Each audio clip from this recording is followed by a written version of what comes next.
মনোনয়নপত্র যাচাই বাছাইয়ের শেষ দিন আজ। ইসিতে আপিলের সুযোগ কাল থেকে ৯ জানুয়ারি পর্যন্ত নিষ্পত্তি হবে ৯ দিনে। খুলনায় নারী ভোটারদের দিকে বাড়তি নজর প্রার্থীদের। সর্বস্তরের নারী ভাগ্য উন্নয়নে প্রার্থীদের কাজ করবেন বলে প্রত্যাশা।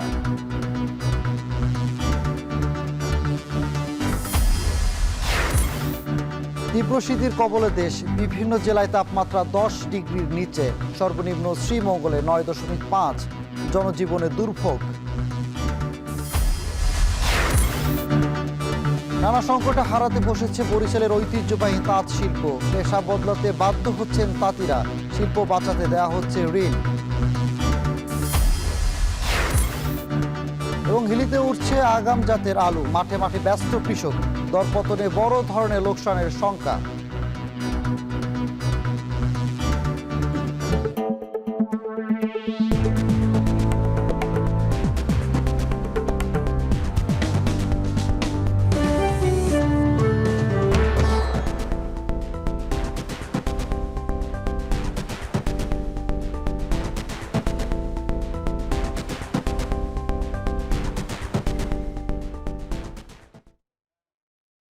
স্বাগত এখন জনপদে। পুরো আয়োজন আপনাদের সঙ্গে আছি আমি সানি বৃথা। বিশ্বের সবচেয়ে মজবুত আরএফএল ল্যাডার, যা 606 গ্রেড অ্যালুমিনিয়ামে তৈরি।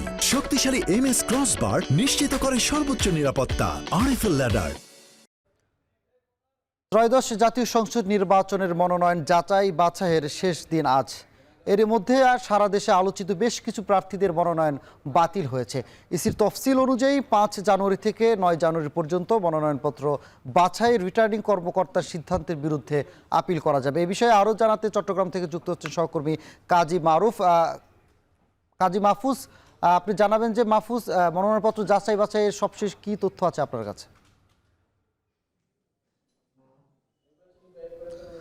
সানি, মনোনয়নপত্র বাছাইয়ের শেষ দিনে চট্টগ্রামে আজকে ৭টি সংসদীয় আসনের মনোনয়নপত্র যাচাই বাছাই কার্যক্রম চলছে।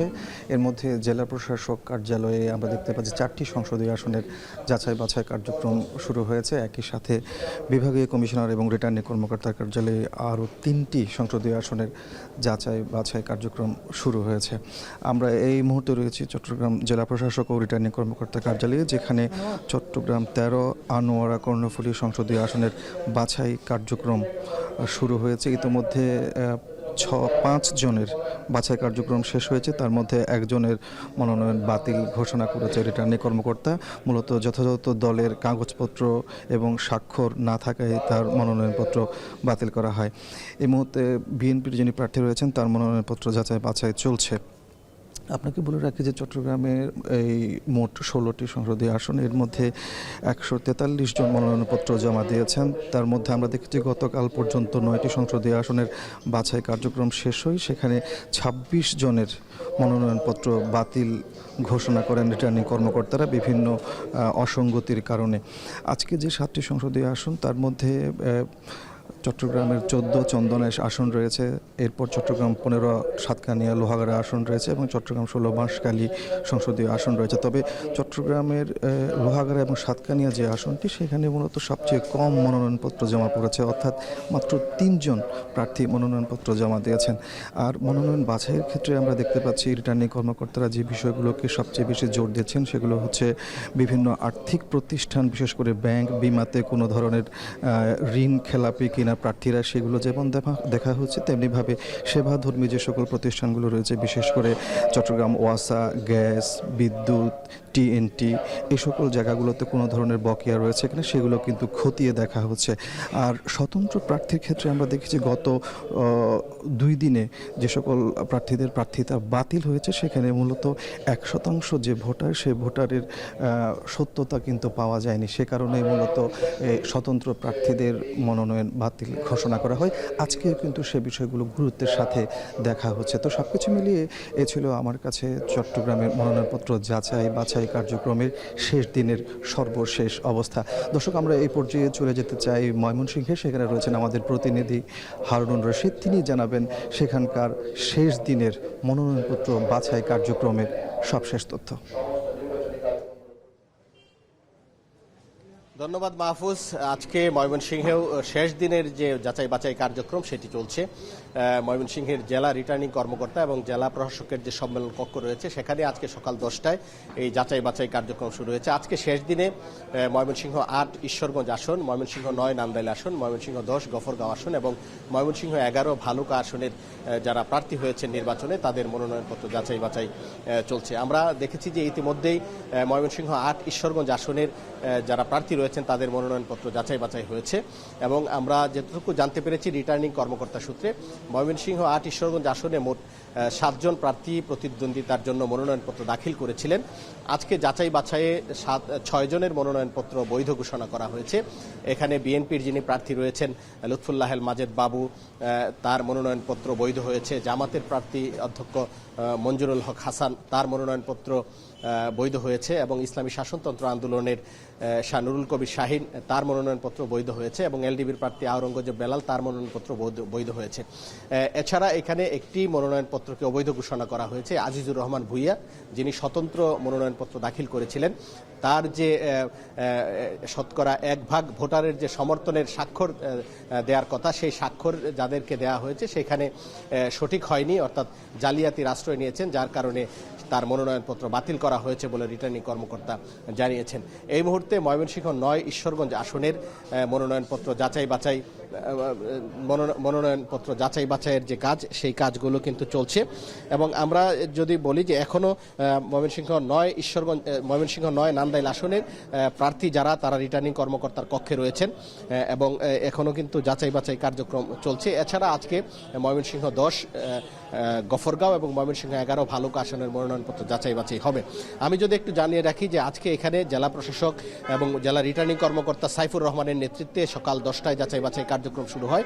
এখানে জেলা নির্বাচন কর্মকর্তা, পুলিশ প্রশাসনের প্রতিনিধি এবং সরকারি যে সেবা সংস্থা রয়েছে সেই সেবা সংস্থার প্রতিনিধিরা কিন্তু এখানে রয়েছেন। আমি একটু যদি জানাই, গতকাল পর্যন্ত ময়মনসিংহের 11টি আসনের মধ্যে 7টি আসনের মনোনয়নপত্র যাচাই বাছাই সম্পন্ন হয়েছে গতকাল এবং আমরা দেখেছি যে সেখানে ময়মনসিংহ 7 আসন যে ত্রিশাল, সেখানে বিএনপি এর মনোনয়ন প্রার্থী ডাক্তার মাহবুবুর রহমান লিটনের মনোনয়নপত্র গতকাল বাতিল করা হয়েছে এবং সেখানে বিএনপির বিদ্রোহী 2 জন প্রার্থী ছিলেন, স্বতন্ত্র যারা প্রতিদ্বন্দ্বিতা করছিলেন তাদেরও মনোনয়নপত্র বাতিল করা হয়। সব মিলিয়ে গতকালকে পর্যন্ত আমরা যতটুকু জানতে পেরেছি যে 16 জনের মনোনয়নপত্র বাতিল করা হয়েছে 7টি আসনে এবং আজকে এখন পর্যন্ত আরও একটি আসনের ময়মনসিংহ 8 ঈশ্বরগঞ্জ আসনের মনোনয়নপত্র যাচাই বাছাই হয়েছে এবং এখানে একজন তাদের মনোনয়নপত্র বাতিল হয়েছে। সব মিলিয়ে এখন পর্যন্ত 17 জন প্রার্থীর মনোনয়নপত্র বাতিল করা হয়েছে। আমরা নির্বাচন অফিস সূত্রে যেটি জানতে পেরেছি, ময়মনসিংহের যে 11টি আসন রয়েছে সেই 11টি আসনে মোট 94 জন প্রার্থী তাদের মনোনয়নপত্র দাখিল করেছিলেন এবং যাদের মনোনয়নপত্র এখন পর্যন্ত 17 জনের মনোনয়নপত্র বাতিল হয়েছে। এর মধ্যে আলোচিত একজন ময়মনসিংহ 7 ত্রিশাল আসনের প্রার্থী ডাক্তার মাহবুবুর রহমান লিটন। সেখানে তথ্য গোপন করার অভিযোগে কিন্তু তাকে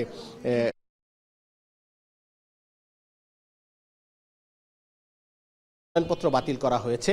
আগামীকাল থেকে 9 জানুয়ারি পর্যন্ত তারা কিন্তু আপিলের সুযোগ পাবেন এবং এর মধ্যে আপিল করলে পরবর্তীতে আপিলে এগুলোর নিষ্পত্তি করা হবে বলে আমাদেরকে জানানো হয়েছে। তবে আরেকটি বিষয় জানিয়ে রাখছি যে আমরা দেখেছি যে সকাল থেকেই যারা প্রার্থী তারা তাদের সমর্থক, প্রস্তাবকারী, সমর্থনকারীদের নিয়ে কিন্তু এই যে যাচাই বাছাইয়ের যে কক্ষ সেখানে এসেছেন এবং তার দলীয় সমর্থকরাও এসেছেন। আমরা দেখেছি যারা কক্ষের বাইরে অবস্থান করেছেন। সব মিলিয়ে কিন্তু একটি উৎসবমুখর পরিবেশেই এই ময়মনসিংহের যে জায়গাটিতে কিন্তু মনোনয়নপত্র যাচাই বাছাইয়ের যে কার্যক্রম সেটি চলছে এবং নির্ধারিত সময়ে আজকেই ময়মনসিংহের যে 11টি আসন রয়েছে সেই 11টি আসনে কিন্তু মনোনয়নপত্র যাচাই বাছাই কার্যক্রম শেষ হবে বলে আমরা জানতে পেরেছি। তো এই ছিল আমার কাছে ময়মনসিংহ থেকে মনোনয়নপত্র যাচাই বাছাই কার্যক্রমের সর্বশেষ। এখন আমরা চলে যাচ্ছি ফেনীতে, সেখানে রয়েছেন আমাদের সহকর্মী সুলাইমান ডালিম। আপনার কাছে একটু জানতে চাই যে ফেনীতে এখন পর্যন্ত আলোচিত কোনো প্রার্থীর মনোনয়ন বাতিল হয়েছে কিনা?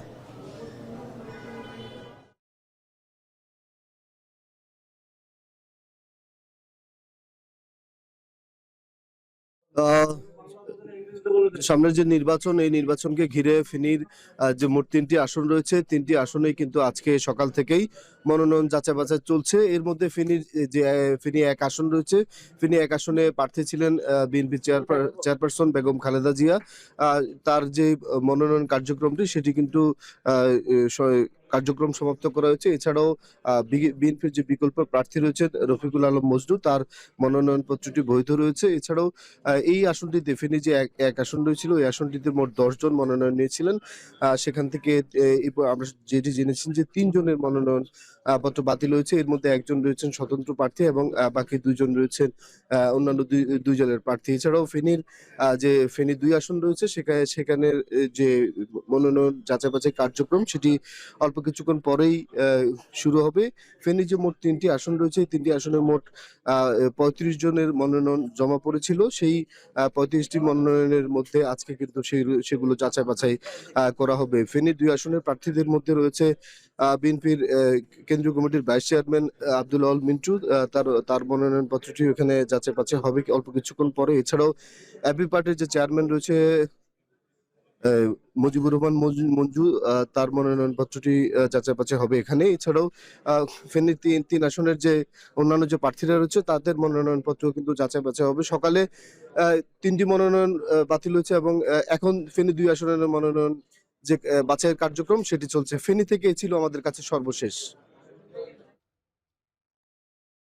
মনোনয়ন যাচাই বাছাইয়ের সবশেষ খবর জানাতে দেশের বিভিন্ন জেলা থেকে যুক্ত ছিলেন সহকর্মীরা।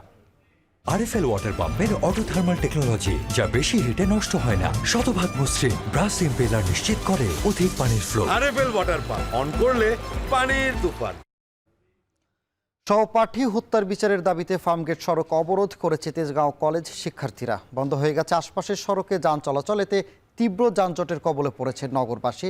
সেখানে রয়েছেন সহকর্মী নাইম কামাল, আমরা সরাসরি চলে যাচ্ছি তার কাছে। নাইম, জানাবেন যে শিক্ষার্থীরা অবরোধে কি কি দাবি জানাচ্ছে, কি বলছেন তারা?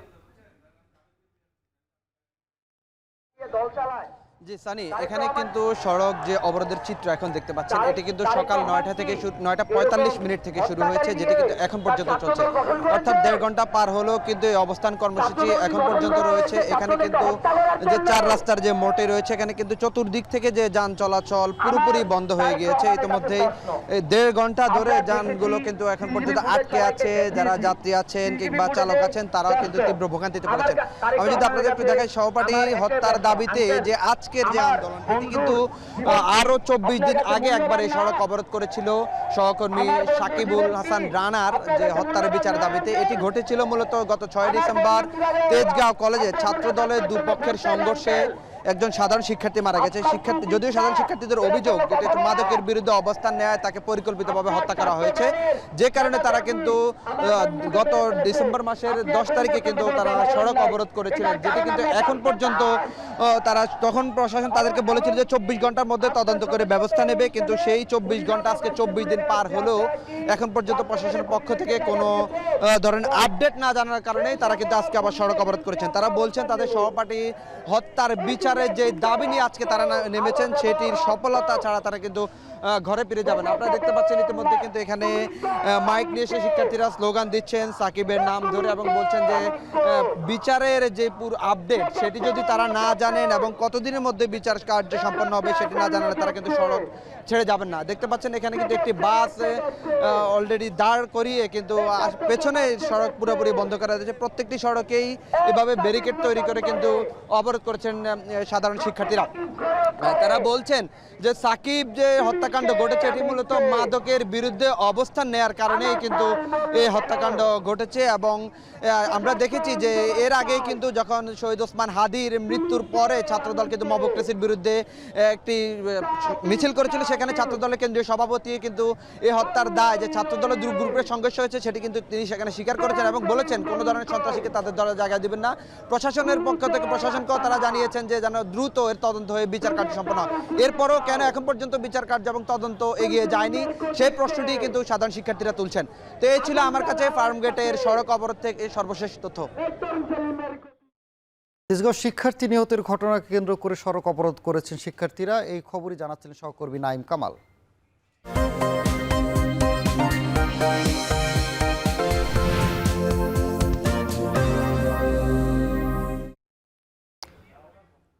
পাঁচটি সংসদীয় আসন নিয়ে পাবনা জেলায় 9টি উপজেলা আর 74টি ইউনিয়নের বেশিরভাগ মানুষের প্রধান জীবিকা কৃষিকাজ। ত্রয়োদশ জাতীয় সংসদ নির্বাচনকে সামনে রেখে পাবনা 5 আসনের খবর জানাতে যুক্ত হচ্ছেন সহকর্মী গালিব ইবনে রিয়াজ। গালিব, আপনি জানাবেন যে তীব্র শীতের মধ্যে সেখানকার স্থানীয়দের মধ্যে ভোটের আমেজ কি এবং প্রার্থীদের কাছ থেকে ভোটারদের কি কি প্রত্যাশা জানাবেন। সানি, একেবারে কনকনে শীতের ঠান্ডা বইছে এখানে, সেই সাথে বাতাস, তীব্র আসলে শীত এখানে অনুভূত হচ্ছে। আমি যে আসনে এখন রয়েছি পাবনা 5 আসন, এবং এই পাবনা 5 আসনটি হচ্ছে সদর উপজেলাকে নিয়েই আসলে এই পাবনা 5 আসন, এবং যে কটি উপজেলা পাবনায় রয়েছে এই 9টি উপজেলার মধ্যে 4টি উপজেলার সীমানা এই সদর উপজেলার সাথে রয়েছে। ঈশ্বরদী, আটঘরিয়া, সুজানগর এবং সাথিয়া। ঠিক অন্য পাশে রয়েছে কুষ্টিয়া, সেটা অন্য একটি জেলা যেখানে মাঝখান দিয়ে এই দুই জেলাকে বিভক্ত করেছে পদ্মা নদী। আমি যদি এখানকার মানুষের একটু দাবি দেওয়ার কথা আপনাকে তুলে ধরি, তাহলে শুরুতেই বলতে হয় যেখানে আমি এখন রয়েছি সেটি হচ্ছে পাবনা রেল স্টেশন। দীর্ঘদিনে মানুষের দাবি ছিল যে এই রেল স্টেশনটি হওয়ার, যদিও সেই রেল স্টেশন হওয়ার পরেও এখানে ঢাকার সাথে মানুষের এখানকার পাবনার মানুষের যে যোগাযোগ ব্যবস্থা, সেই যোগাযোগ ব্যবস্থাটা কিন্তু একেবারেই দুর্বল ছিল, শুধুমাত্র সড়ক এবং নৌপথ। তাই দীর্ঘদিনের একটা দাবি ছিল যেন এখান থেকে সরাসরি ঢাকার সাথে একটা ট্রেন যোগাযোগ শুরু হয়, কিন্তু এখন পর্যন্ত পাবনাবাসী সেই ট্রেন যোগাযোগ তাদের এখনো হয়নি, তারা যেতে পারে না। শুধুমাত্র একটা ট্রেন এখান থেকে চলে, সেটি হচ্ছে রাজশাহী পর্যন্ত যায়। আরও একটি বিষয় যে এখানে নৌপথে ঢাকার সাথে পাবনার যোগাযোগ ব্যবস্থা কিন্তু এখানে অনেক কম সময় লাগে, কিন্তু সেই জায়গাটায় দীর্ঘ সময় অতিবাহিত করতে হয় শুধুমাত্র ফেরিতে। এখানে খাসচর নামে একটা জায়গা আছে, যদিও এখন কাজিরহাট থেকে আরিচা পর্যন্ত যে নৌরুটি রয়েছে এটা একটা দীর্ঘ পথ, এবং এখানে চরের মাঝখান দিয়ে ফেরি যেতে হয়, যে কারণে একটা দীর্ঘ সময় লাগে। তো এখানকার মানুষের একটা দাবি ছিল যেন এই পথটাকে যদি একটু সামনের দিকে এগিয়ে নেওয়া যায়। খাসচর নামে এখানে একটা জায়গা আছে, যেটা ইতিমধ্যে কিন্তু এখানকার যে কর্মকর্তারা রয়েছে ঊর্ধ্বতন, তারা ঘুরেও গেছেন যে যদি জায়গাটাকে, ফেরিঘাটটাকে এগিয়ে দেওয়া যায় তাহলে আরিচার সাথে যোগাযোগ ব্যবস্থাটা কমে আসবে। তাই পাবনার মানুষের ঢাকার সাথে যে যোগাযোগটা, কারণ এখানে শিল্পাঞ্চল কিন্তু খুব একটা নেই, পাবনায় শিক্ষিতের হার অনেক বেশি থাকলেও প্রায় 70% উপরে কিন্তু এখানকার মানুষ শিক্ষিত, কিন্তু এখন পর্যন্ত তেমন শিল্পাঞ্চল পাবনা সদরের আশেপাশে গড়ে না ওঠার কারণে অধিকাংশ মানুষ কিন্তু ঢাকামুখী, যে কারণে তাদের একটা দাবি রয়েছে যে ঢাকার সাথে তাদের যেন যোগাযোগ ব্যবস্থাটা আরো সহজ এবং দ্রুত গতির হয়। আরও একটি বিষয় আপনাকে বলে রাখি, এখানের মানুষের অনেককে দীর্ঘদিনের একটা দাবি এবং আক্ষেপও বলা চলে, সেটি হচ্ছে ঠিক পাবনা সদরের মাঝখান দিয়ে গেছে কিন্তু ইছামতি নদী, কিন্তু এই নদীটি দীর্ঘদিন যাবৎ খনন না হওয়ার কারণে এখানে শুষ্ক মৌসুমে পানির ধারণ ক্ষমতা থাকে না, যে কারণে আশেপাশে যে কৃষি জমিগুলো রয়েছে সেগুলো কিন্তু এই শুষ্ক মৌসুমে সেচ কাজে একেবারেই ব্যবহার করা যায় না এই ইছামতি নদীকে। কিছুদিন আগেও, যদিও এটি প্রায় 7-8 বছর আগে এটি খনন করা হয়েছিল, কিন্তু সেটি আবারও কালের পরিক্রমায় ভরাট হয়ে গেছে। সেটিকে যেন নিয়মিত খনন করা হয়, সেটি এই পাবনাবাসীর মানুষের একটা বড় দাবির মধ্যে একটা। আগামীতে যারা প্রতিনিধি নির্বাচিত হবেন তাদের কাছে এটি তাদের অন্যতম দাবি। এ ছিল আমার কাছ থেকে পাবনা সদর আসন থেকে সর্বশেষ। আম্রপালি, স্বাদে খাঁটি, গুণে ভরপুর, সবার পছন্দের প্রিমিয়াম শরবত, রিয়েল ম্যাজিক ইন এভরি। সারা দেশে জেঁকে বসেছে তীব্র শীত, শীতের কবলে বিপাকে জনজীবন। হিমেল হাওয়ায় শীত যেন বেড়েছে কয়েক গুণ। কুয়াশার কারণে সড়কে হেডলাইট জ্বালিয়ে চলাচল করছে যানবাহন। এই শীতে বেশি কষ্ট পাচ্ছেন শ্রমজীবী মানুষরা। সহকর্মীদের তথ্য ছবিতে বিস্তারিত প্রতিবেদনে। রাজশাহীতে আজ তাপমাত্রা 12 ডিগ্রি সেলসিয়াস। সকাল থেকেই ঘন কুয়াশা আর হাড় কাঁপানো শীতে বিপর্যস্ত পুরো নগরী। ঘন কুয়াশা ও হিমেল হাওয়ায় কাবু এই জনপদে মিলছে না সূর্যের দেখা। কনকনে ঠান্ডায় স্থবির হয়ে পড়েছে নগর জীবন। বেশি বিপাকে নিম্ন আয়ের শ্রমজীবীরা। শীত উপেক্ষা করেই জীবিকার তাগিদে কাজ করতে হচ্ছে তাদের। হাসপাতালগুলোতে বাড়ছে শীতজনিত রোগে আক্রান্তের সংখ্যা। হ্যাঁ, কি করবো, ঠান্ডা আসতে হবে, পেট আসতে হবে, আসতে যে হবে আল্লাহ দেবে রুদি, আল্লাহ দিলে হয়েছে না হাল চলতে ঘুরে বাড়ছে। আজকে ঠান্ডা খুব বেশি পড়ছে, আগের সাথে খুব বেশি পড়ছে, পানির মতন কুয়াশা পড়ছে, কাজ কাম করতে খুব অসুবিধা। যশোরে ক্রমেই শীতের দাপট বাড়ছে। আজ জেলায় সর্বনিম্ন তাপমাত্রা রেকর্ড করা হয়েছে 9.5 ডিগ্রি সেলসিয়াস। আর কুয়াশার দৃষ্টিসীমা ছিল 50 মিটার। কুয়াশার তীব্রতায় সড়কে হেডলাইট জ্বালিয়ে গাড়ি চলাচল করছে। সময় মতো ঘর থেকে বের হতে না পারায় অনেক শ্রমজীবী পাচ্ছেন না কাজের সন্ধান। চুয়াডাঙ্গায় সকাল থেকেই ঘন কুয়াশার সাথে গুঁড়ি গুঁড়ি বৃষ্টিপাত অব্যাহত রয়েছে। আজ চুয়াডাঙ্গায় 10.7 ডিগ্রি সেলসিয়াস তাপমাত্রা রেকর্ড করা হয়েছে। আবহাওয়া অফিস বলছে বৃষ্টির কারণে তাপমাত্রা আরও কমতে পারে, এমনকি টানা শৈত্যপ্রবাহের কবলে আবারও পড়তে পারে চুয়াডাঙ্গাবাসী। শীতের অসহনীয় মাত্রায় দৈনন্দিন কাজ ব্যাহত হচ্ছে, প্রয়োজনীয় কাজ ছাড়া ঘর থেকে বের হচ্ছেন না কেউই। দিনাজপুরে অব্যাহত রয়েছে শীতের প্রভাব। সকালে জেলায় সর্বনিম্ন তাপমাত্রা রেকর্ড করা হয়েছে 11.6 ডিগ্রি সেলসিয়াস। ঘন কুয়াশার সঙ্গে ঠান্ডা বাতাস বইলেও বেলা বাড়ার সঙ্গে সঙ্গে সূর্যের দেখা মিলছে। তবে সূর্যের তাপ তেমনভাবে অনুভূত না হওয়ায় শীতের কনকনে ভাব এখনো কাটেনি। প্রত্যয় দাস, এখন। শীতের আরও খবর জানাতে পঞ্চগড় থেকে যুক্ত হচ্ছেন সহকর্মী লুৎফর রহমান এবং বরিশাল মেডিকেল থেকে যুক্ত হচ্ছেন অমিত হাসান। আমরা প্রথমেই পঞ্চগড়ে যেতে চাই লুৎফরের কাছে। লুৎফর, দুঃখিত, আমি প্রথমেই যেতে চাই বরিশালে, সেখানে আছেন আমাদের সহকর্মী অমিত হাসান। অমিত, জানাবেন যে হাসপাতালে রোগীদের ভিড় কেমন দেখছেন? সানি, একটু জানিয়ে রাখি, বরিশালে বেশ কয়েকদিন ধরে শীতের তীব্রতা বেড়েছে, যার কারণে বরিশাল শেরেবাংলা মেডিকেল কলেজ হাসপাতালে আমরা দেখেছি যে ঠান্ডাজনিত রোগে আক্রান্ত হয়ে শিশুরা বেশিরভাগই ভর্তি হচ্ছে। এবং চিকিৎসকদের সাথে কথা বলেছি, তারা বলছেন যে বেশিরভাগ শিশুই জ্বর, ঠান্ডা, কাশি, নিউমোনিয়া সহ নানা রোগে ঠান্ডাজনিত রোগে আক্রান্ত হয়ে এখানে ভর্তি হচ্ছে। এবং আমরা এই মুহূর্তে রয়েছি শেরেবাংলা মেডিকেল কলেজ হাসপাতালের বহির্বিভাগে। সেখানকার চিত্র আপনারা দেখছেন, বেশিরভাগ অভিভাবকই তাদের শিশুদের নিয়ে এখানে আসছেন এবং এসে আসলে চিকিৎসকের জন্য অপেক্ষা করছেন, চিকিৎসকদের পরামর্শ নিচ্ছেন। এবং বেশিরভাগ রোগী কিন্তু বরিশালের বাইরের জেলাগুলো, উপজেলাগুলো থেকে এসেছে এখানে এবং চিকিৎসকদের পরামর্শ নিচ্ছেন। একটু জানিয়ে রাখি যে শয্যার তুলনায় রোগীর চাপ কিন্তু প্রতিনিয়তই শেরেবাংলা মেডিকেল কলেজ হাসপাতালে বাড়ছে। বরিশাল শেরেবাংলা হাসপাতালে দেখা যাচ্ছে প্রতিদিনই প্রায় শিশুরাই কিন্তু এই ঠান্ডাজনিত রোগে আক্রান্ত হয়ে ভর্তি হচ্ছে। একই বেডে দেখা যাচ্ছে 2-3 জন করেও চিকিৎসা নিতে হচ্ছে। যেহেতু শয্যা সংকট রয়েছে, সেহেতু যারা রোগীর স্বজনরা রয়েছেন তারা বলছেন যে চিকিৎসা নিয়ে কোনো অভিযোগ না থাকলেও শয্যা সংকট নিয়ে তাদের কিছু অভিযোগ রয়েছে। একই বেডে 2-3 জন চিকিৎসা সেবা নেয় তাদের কিছুটা হিমশিম খেতে হচ্ছে। এবং চিকিৎসকরা বলছেন যে শয্যা সংকট থাকলেও যথাযথ চিকিৎসা সেবা কিন্তু তারা প্রদান করছে। কোনো রোগী যাতে চিকিৎসা না নিয়ে ফেরত না যায় সেদিকেও কিন্তু তারা নজরদারি করছেন। এবং আরেকটু জানিয়ে রাখি যে বরিশাল এই শেরেবাংলা মেডিকেল কলেজ হাসপাতালের বহির্বিভাগে প্রতিদিনই দেখা যাচ্ছে 200 থেকে 300 রোগী চিকিৎসা সেবা নিচ্ছেন। এছাড়া ভর্তিও থাকছেন প্রায় 200 থেকে 250 রোগী। এবং একটু জানিয়ে রাখি যে বরিশালে শীতের প্রকোপ যেদিন থেকে বেড়েছে সেদিন থেকেই দেখা যাচ্ছে যে রোগীর চাপ বেড়ে যাচ্ছে। এবং যারা হাসপাতাল কর্তৃপক্ষ রয়েছেন তারা বলছেন যে চিকিৎসা সেবা নিয়ে কোনো ধরনের ত্রুটি তারা দিচ্ছে না। প্রতিদিনই যে রোগীরা ভর্তি হচ্ছে তাদের সুচিকিৎসা দেওয়ার চেষ্টা করছেন হাসপাতাল কর্তৃপক্ষ। তো বরিশাল শেরেবাংলা মেডিকেল কলেজ হাসপাতাল থেকে এই ছিল আমার কাছে সবশেষ স্থানী। এবার শীতের খবর জানতে যুক্ত হচ্ছি পঞ্চগড়ের লুৎফর রহমানের কাছে। লুৎফর, জানাবেন যে পঞ্চগড়ের শীতের প্রকোপ কেমন এবং সেখানকার এখন বর্তমানে তাপমাত্রা কেমন দেখছেন? সানি, আজ সকালে যে পঞ্চগড়ের সর্বনিম্ন তাপমাত্রা রেকর্ড করা হয়েছে তাহলে 11 ডিগ্রি সেলসিয়াস। গতকাল পঞ্চগড়ের সর্বনিম্ন তাপমাত্রা রেকর্ড করা হয়েছিল 10.2 ডিগ্রি সেলসিয়াস। গতকালের তুলনায় আজকের কিন্তু তাপমাত্রা খানিকটা বাড়লেও যে শীতের তীব্রতা এবং পৌষের যে শীতের দাপট সেটি কিন্তু কোনো অংশে কমেনি।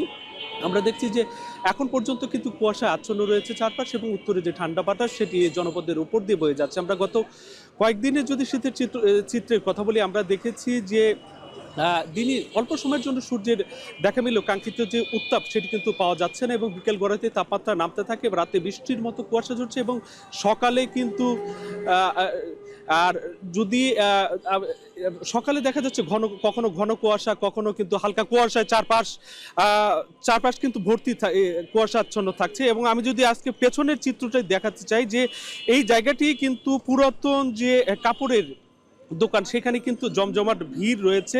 শীতের তীব্রতা বাড়লেই এই ফুটপাতের যে পুরাতন কাপড়ের দোকানে কিন্তু ভিড় বাড়ে। বিশেষ করে নিম্ন আয়ের যারা মানুষ তারা কিন্তু পুরাতন কাপড়ের যে দোকান সেখানে কিন্তু তারা ভিড় করে থাকেন। এবং আমরা জানি যে এই জেলায় এখন পর্যন্ত সরকারিভাবে প্রায় 16,000-এর মতো শীতবস্ত্র বিতরণ করা হয়েছে। যদিও প্রশাসনের পক্ষ থেকে বলা হচ্ছে যে জেলায় বিরাট অঙ্কের যে দরিদ্র মানুষ রয়েছে তার তুলনায় কিন্তু যে বরাদ্দ সেটি খুবই কম। এই কারণে কিন্তু বেশিরভাগ মানুষ কিন্তু খড়কুটো জ্বালিয়ে শীত নিবারণের চেষ্টা করছেন। আর তার পাশাপাশি জানিয়ে রাখি যে পঞ্চগড়ের যে সকল হাসপাতালগুলো রয়েছে, সরকারি হাসপাতালগুলো, সেখানে কিন্তু শীতজনিত রোগে আক্রান্ত রোগীর সংখ্যাও কিন্তু ক্রমান্বয়ে বাড়ছে বলে আমরা দেখেছি। এবং বিশেষ করে ডায়রিয়া, নিউমোনিয়া, শ্বাসকষ্ট সহ বিভিন্ন রোগে শিশু এবং বৃদ্ধরা আক্রান্ত হয়ে এই হাসপাতালগুলোতে ভর্তি হচ্ছেন। তার পাশাপাশি জানিয়ে রাখি, আমরা আবহাওয়া অফিসের কর্মকর্তাদের সাথে কথা বলেছি, তারা আমাদের জানিয়েছেন যে কিন্তু সামনে কিন্তু শীতের তীব্রতা কিন্তু আরো বাড়বে, আর এখন পর্যন্ত কিন্তু সূর্যের দেখা মেলেনি। তো পঞ্চগড়ের প্রান্তিক মানুষেরা কিন্তু সূর্যের অপেক্ষা রয়েছে। তো সানি, এই ছিল আমার কাছে পঞ্চগড় থেকে শীতের সার্বিক চিত্র। শীতের খবর জানাতে বরিশাল ও পঞ্চগড় থেকে যুক্ত ছিলেন সহকর্মীরা। এখন জনপদে নিচ্ছে একটি বিরতি, ফিরছে একটু পরে।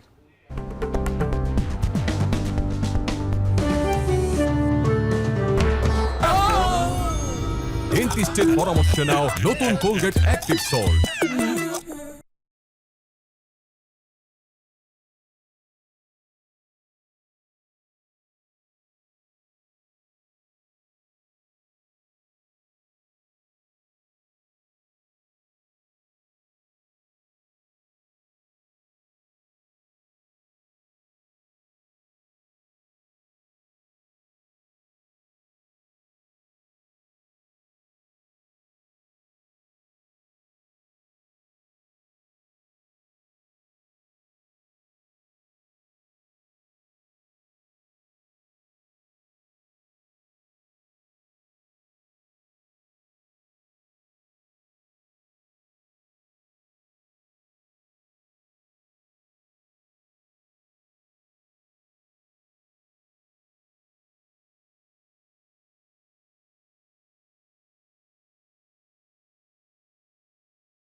ফিরলাম বিরতির পর, দেখছেন এখন জনপদে।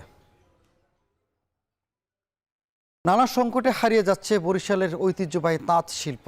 আয় কমে যাওয়ায় পেশা বদলাতে বাধ্য হচ্ছেন তাঁতিরা।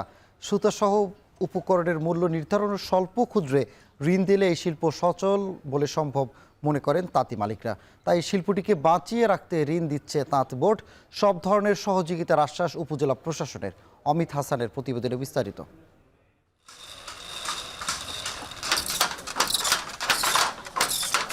বাংলাদেশের তাঁত শিল্প প্রাচীন ইতিহাস। একসময় তাঁতিদের হাতের নিপুণ ছোঁয়ায় তৈরি হতো রং বেরঙের সুতায় বোনা চাদর, কাপড়, বেড কভার, গামছা, লুঙ্গি, ওড়নাসহ নানা পণ্য। কিন্তু এখন তৈরি হচ্ছে শুধু গামছা আর মশারি। স্বাধীনতার পর থেকেই বরিশালের গৌরনদী ও আগুলঝাড়া উপজেলায় শুরু হয় তাঁত বোনা। সে সময় প্রতিটি ঘরেই তাঁত ছিল 15 থেকে 20টি। দুই উপজেলার প্রায় 4 শতাধিক পরিবারকে ঘিরে গড়ে উঠেছিল সম্ভাবনা। তবে সময়ের সঙ্গে সঙ্গে হারিয়ে যাওয়ার পথে সেই ঐতিহ্য ও সম্ভাবনার দুয়ার। বর্তমানে এ শিল্পের সাথে যুক্ত মাত্র 25 থেকে 30টি পরিবার।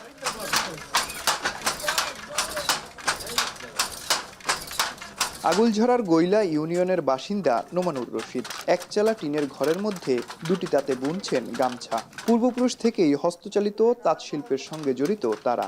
শুরুর দিকে 18টি তাঁত চলত তাদের এই বাড়িতে, কিন্তু এখন নানা সংকটের মুখে পড়ে আছে মাত্র 3টি।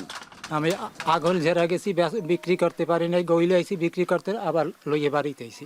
এখন আমি এই যে তাঁতিদের মজুরি কিভাবে দেব? রং সুতার দাম বেশি, যার জন্য আমাকে পড়তে হয় না, দেখি আস্তে আস্তে বিরক্ত হইতেছে। এই যুগে প্রেক্ষাপটে আমাদের হ্যান্ডলুমের কাজ কেউ করতে চায় না, আমাদের লস প্রজেক্ট। কাঁচামালের বেশি দাম ও বিক্রির সময় দাম কম হওয়ায় লাভের মুখ দেখছেন না এ পেশায় জড়িতরা। সুতাসহ উপকরণের মূল্য নির্ধারণ এবং স্বল্প সুদে ঋণ দিলে এ শিল্প সচল করা সম্ভব হবে বলে মনে করছেন তাঁত মালিকরা। এখন প্রায় 10-12টা তাঁত চলে, তাও মাল বেচতে পারতেছি না আমরা। এখন ওই পাওয়ারলুমে যদি মেশিনের কোনো ট্রেনিং এবং এই আসতো, তাহলে এই প্রযুক্তিটা আরও আমরা চালিয়ে যেতে পারতাম। আমাদের তাঁত বোর্ড থেকে এক তাঁত প্রতি 40,000 টাকা দেয়। যদি ঋণটা একটু বাড়ানো হতো তাহলে মনে হয় আমাদের জন্য ভালো হইতো। তাঁত বোর্ড বলছে ঋণ সহায়তার পাশাপাশি তাঁতিদের প্রয়োজনীয় কারিগরি সহায়তা দেয়া হচ্ছে। আর এ শিল্পকে বাঁচিয়ে রাখতে সরকারের পক্ষ থেকে প্রশিক্ষণ, ঋণ সুবিধা সহ নানা ধরনের উদ্যোগ রয়েছে বলে জানালেন উপজেলা নির্বাহী কর্মকর্তা। ওনাদের উন্নত প্রশিক্ষণের জন্য আমাদের ট্রেনিং সেন্টার আছে, ওখানে যাওয়ার জন্য বারে বারে আমরা বলতেছি, ওনাদের সাথে মত বিনিময় সভা করতেছি এবং ওনাদের সাথে ওই যে ন্যায্য মূল্যে সুতা পাওয়ার জন্য এটার জন্য তাঁত বোর্ড ব্যবস্থা গ্রহণ করতেছে। সম্পর্কিত সহযোগিতাও চাই, তাদেরকে টিকিয়ে রাখার জন্য না, শুধু তাদেরকে আমরা ভবিষ্যতে সমৃদ্ধ করার জন্য এবং এই ঐতিহ্যটাকে সারা বাংলাদেশে নয়, শুধু বিশ্বের কাছে ফুটিয়ে তোলার জন্য আমরা যা যা কিছু করা লাগে আমরা প্রশাসনের পক্ষ থেকে সব কিছু করব। ক্রমাগত লোকসান, প্রয়োজনীয় পুঁজির অভাব, দফায় দফায় কাঁচামালের মূল্য বৃদ্ধির কারণে বিলুপ্তির পথে এই তাঁত শিল্প। সরকারি পৃষ্ঠপোষকতা পেলে তাঁত শিল্পের পণ্য দেশের চাহিদা মিটিয়ে বিদেশে রপ্তানি করে বৈদেশিক মুদ্রা অর্জন সম্ভব বলে মনে করছেন সংশ্লিষ্টরা। অমিত হাসান, এখন, বরিশাল। দেশের সবচেয়ে মজবুত আরএফএল ল্যাডার, যা 6061 গ্রেড অ্যালুমিনিয়ামে তৈরি। শক্তিশালী MS ক্রসবার নিশ্চিত করে সর্বোচ্চ নিরাপত্তা। RFL ladder. এবার জানাবো নারী ভোটারদের ভাবনার খবর।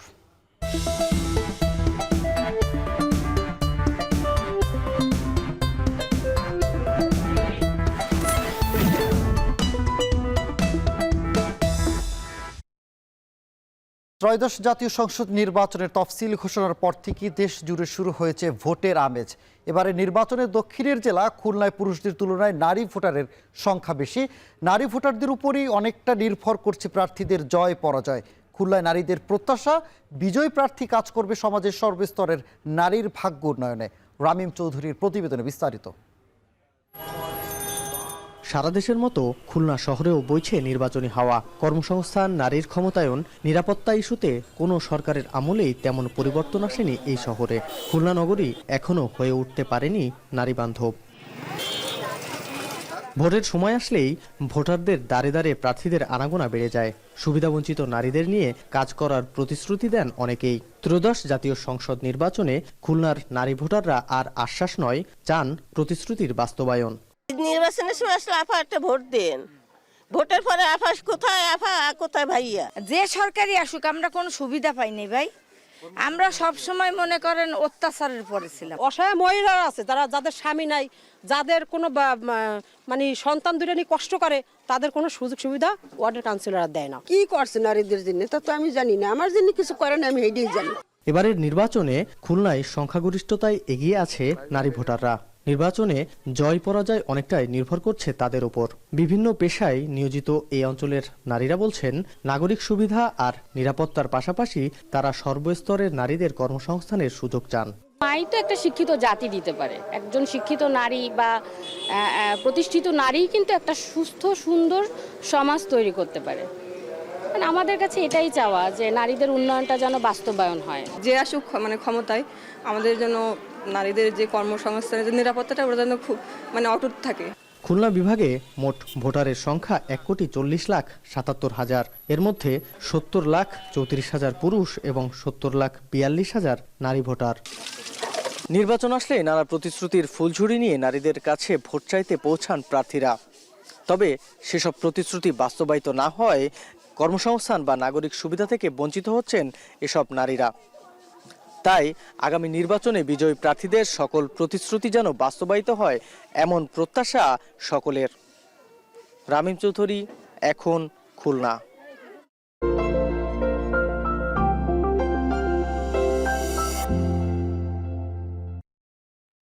সময় হলো এখন জনপদে আরও একটি বিরতি নেওয়ার, ফিরছে একটু পরে।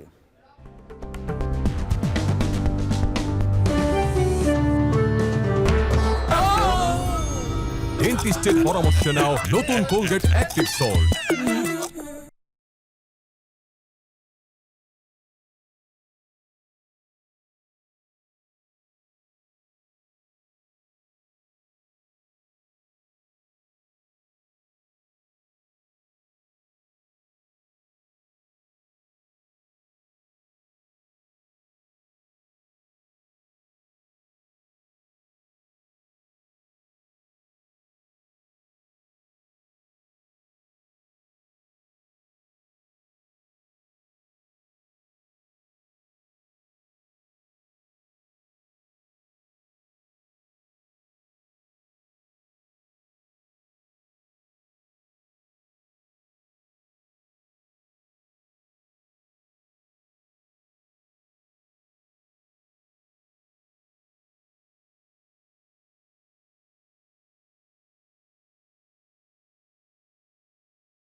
ফিরে এলাম আরও একবার, দেখছেন এখন জনপদে।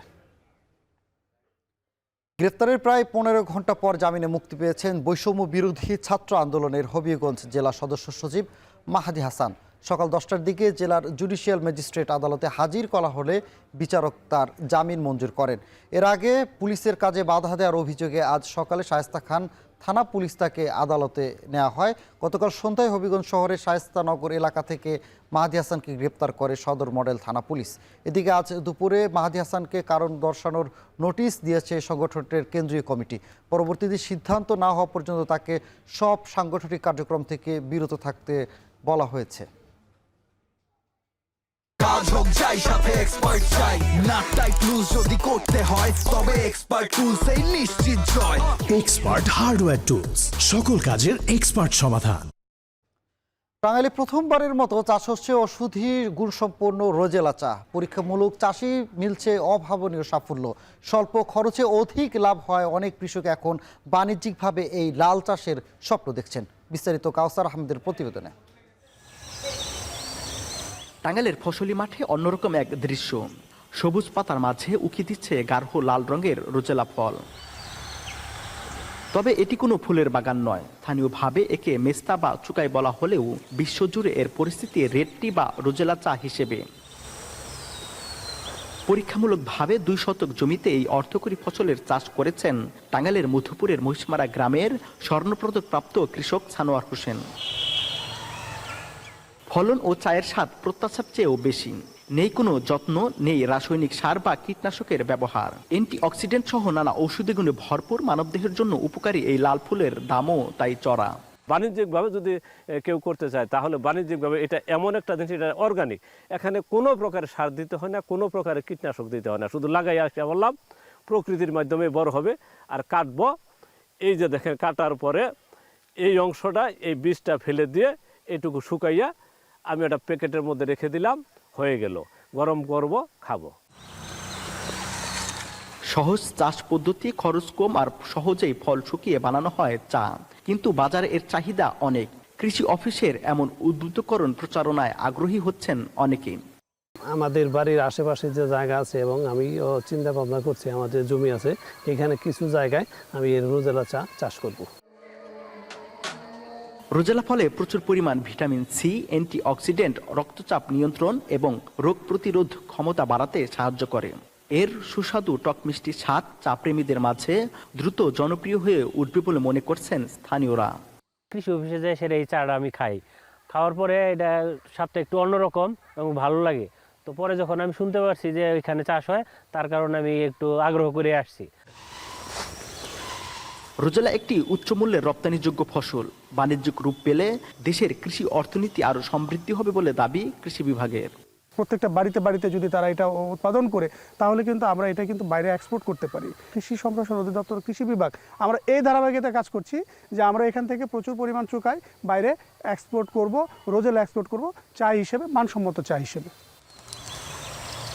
টাঙ্গাইলের রোজেলা চাষের সাফল্য প্রমাণ করেছে যে একটু বৈচিত্র্য আনতে পারলে কৃষিতে বিপ্লব ঘটানো সম্ভব।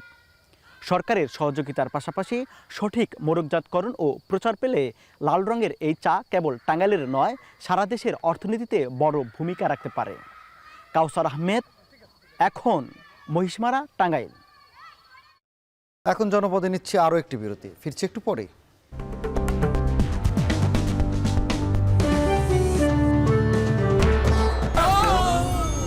ডেন্টিস্টের পরামর্শ নাও নতুন কোলগেট অ্যাক্টিভ সল্ট।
দেখছেন এখন জনপদে। হিলিতে আগাম জাতের আলু তুলতে ব্যস্ত সীমান্তবর্তী এলাকার চাষিরা। লাভের আশায় আলু চাষ করলো, এবার বড় ধরনের লোকসানের আশঙ্কায় তারা। গেল বছরের তুলনায় প্রায় 4 গুণ কম দামে বিক্রি হচ্ছে সব আলু। সোহেল রানার প্রতিবেদনে বিস্তারিত। উপজেলার মাধবপাড়া এলাকায় প্রতি বছর আগাম জাতের আলু চাষ করেন কৃষকরা। তবে এবার শুরু থেকে আলুর দামের চিত্র ভিন্ন। লাভ নয়, বরং লোকসানের ভারে নুয়ে পড়েছে কৃষকের ব্যয়ের খাতা। গেল বছর এ অঞ্চলে প্রতিমন ক্যারেজ আলু 2400 থেকে 2600 টাকা দরে বিক্রি হলেও এবার বিক্রি হচ্ছে মাত্র 600 টাকা মন দরে। আর রোমানা জাতের আলু 2800 থেকে 3000 টাকা বিক্রি হলেও এবার বিক্রি হচ্ছে 1200 টাকা মন দরে। ফলন ভালো হলেও প্রায় 4 গুণ দাম কমেছে আগাম জাতের আলুর।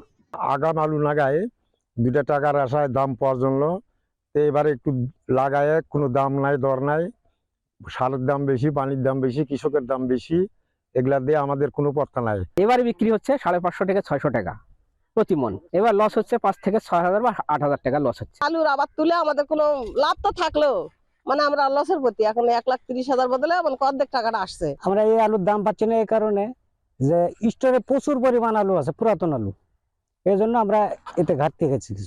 প্রতি বিঘায় 20 থেকে 25,000 টাকা খরচে ফলন মিলেছে 45 থেকে 50 মন পর্যন্ত। আর এসব আলুকে কেন্দ্র করে গড়ে ওঠা অস্থায়ী পাইকারি হাটও কমেছে বিক্রি ও লেনদেন। গেল বছর প্রতিদিন 1 কোটি টাকার বেশি আলু বিক্রি হলেও এবার হচ্ছে মাত্র 20 থেকে 25 লাখ টাকা। চাহিদা না থাকায় এমন পরিস্থিতি বলছেন দেশের বিভিন্ন স্থান থেকে আসা পাইকাররা।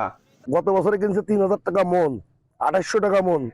আর এবছর পুরনো আলু থাকার কারণে আলু পুরনো আলু বিক্রি হচ্ছে 8 টাকা 9 টাকা, নতুন আলু বিক্রি হচ্ছে 15-16 টাকা কেজি। একসঙ্গে আগুর জাত আলুটা ওঠার কারণে কৃষকেরা দাম পাচ্ছে না। অল্প দাম ভাই মোকামে খাওয়াছো না, তো অল্প দামে কিনলে কি করবেন? কম মোকামে তো আমাকে খাচ্ছে, আমাকেও তো টেবিল টাকা শেষ। এদিকে আগাম জাতের আলু আবাদ বাড়াতে কৃষকদের সব ধরনের সহযোগিতা দেওয়া হয়েছে বলে জানান উপজেলা কৃষি কর্মকর্তা। আগাম জাতের আলুটা আসলে সময় কম লাগে এবং সাশ্রয়ী, এবং কৃষকরা আসলে এই জন্য এই আগাম আলুর প্রতি দিন দিন উৎসাহী হচ্ছে। এবং আমাদের কৃষি বিভাগ থেকে তাদেরকে সব ধরনের প্রয়োজনীয় পরামর্শ আমরা দিচ্ছি। সেক্ষেত্রে মাঠ মনিটরিং এবং যেসব আন্তঃপরিচর্যা আছে সময় মতো, সেই বিষয়গুলো সম্পর্কে আমাদের যে মাঠ পর্যায়ে উপসহকারী কৃষি কর্মকর্তাগণ আছেন তারা প্রতিনিয়ত তাদেরকে সেই পরামর্শগুলো দিয়ে যাচ্ছেন। সীমান্তবর্তী এলাকার এবার 150 হেক্টর জমিতে আগাম জাতের আলুর আবাদ হয়েছে। কৃষকের উৎপাদিত ফসলের ন্যায্য মূল্য নিশ্চিতে কাজ করবে সরকার, এমন প্রত্যাশা এ অঞ্চলের চাষিদের। সোহেল রানা, এখন ইলি। এ ছিল এখন জনপদে। এতক্ষণ সঙ্গে থাকার জন্য ধন্যবাদ।